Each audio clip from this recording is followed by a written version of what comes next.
and uncertainty about the unknown and what's going to happen after you die, etc., etc. So it's all psychological. I once read a book by Freud. I think it was called Totem and Taboo.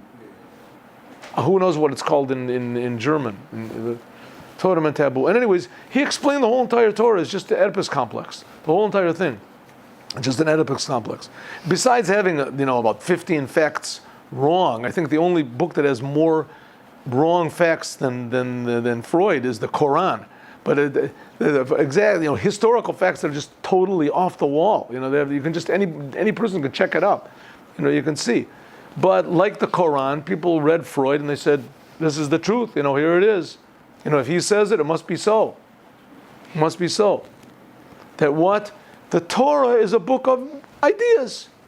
It's religious ideas. It was wonderfully written. It's a book. It's a masterpiece of literature.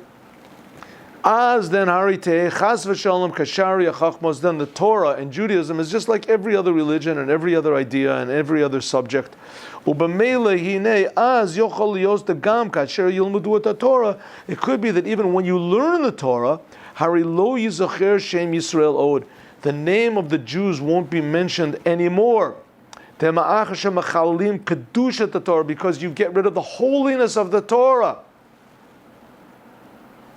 The holiness of the Torah. I remember it used to be very popular in America. The different authors of the story of creation. Bereshis Bor Elokim. So it says this is the first part was written by the Elokim. What is it? What? J-E-P-D, right. The first is the Jehovah, and then the Elokim, and the what's the P? Who knows? It's something like the LGBT. Anyway. Anyway, they had the whole thing figured out. The Torah was written by 5 people. It was written by 5 people, maybe even more, right? And they had it all figured out. These people give lectures. They go in university, they give lectures, and they have been, important names, and the people's writing down everything that they write. What the professor said. They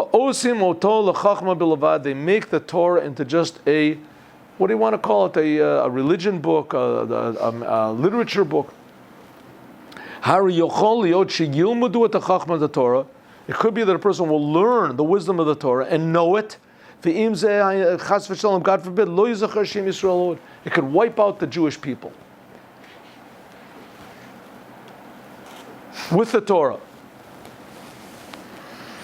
Okay, now the Rebbe is really going into this. Why? Because the Rebbe, like the last Rebbe, the Rebbe said that the previous Rebbe is the Mashiach. In fact, he said all of the Rebbes of Chabad were the Mashiach. What's the Mashiach? Mashiach is a person that wants to educate the whole entire world. All mankind should be educated to feel the Creator who's creating him. That's all. Every man, woman, child should feel the Creator who's creating them. And the only religion that even claims that the Creator himself gave an instruction book, himself personally gave to millions of eyewitnesses, the whole entire body of that religion, is Judaism. And so that the previous Rebbe, as the Mashiach of his generation, he wants to save the world, to re-establish the importance and the holiness and the beauty of the Torah. And even though that it implies that people have to be really honest, and people don't like to be honest, as we see what's going on in the world now. But nevertheless, that's what it is. We can see maybe the best example in the world is the previous Rebbe had this one-man stand against communism. And communism was perhaps the biggest lie that there ever was perpetrated on all mankind. It was an idea. It was just an idea. There has been in the history of mankind leaders, charismatic leaders, but communism was just an idea, right? That everyone will work, except wonderful sayings they had. Everyone will have no money, everyone, equality, brotherhood, love, honesty, just wonderful, right? And one of the main things was wiping out all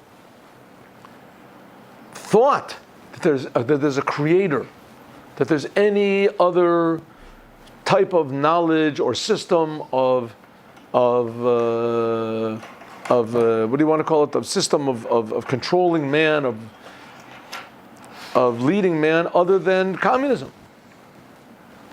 You know, and the previous Rebbe fought against this, and in the end we see that he won. We see that he won. Little by little, right? At least the worship of God is coming back to the world. It's coming back to the world. Little by little, people, if they become honest, they'll start asking themselves the question, what really is the Torah? Is this story really true? God gave the Torah. Is it really true? Let's be honest. Right? Is it true or is it not true?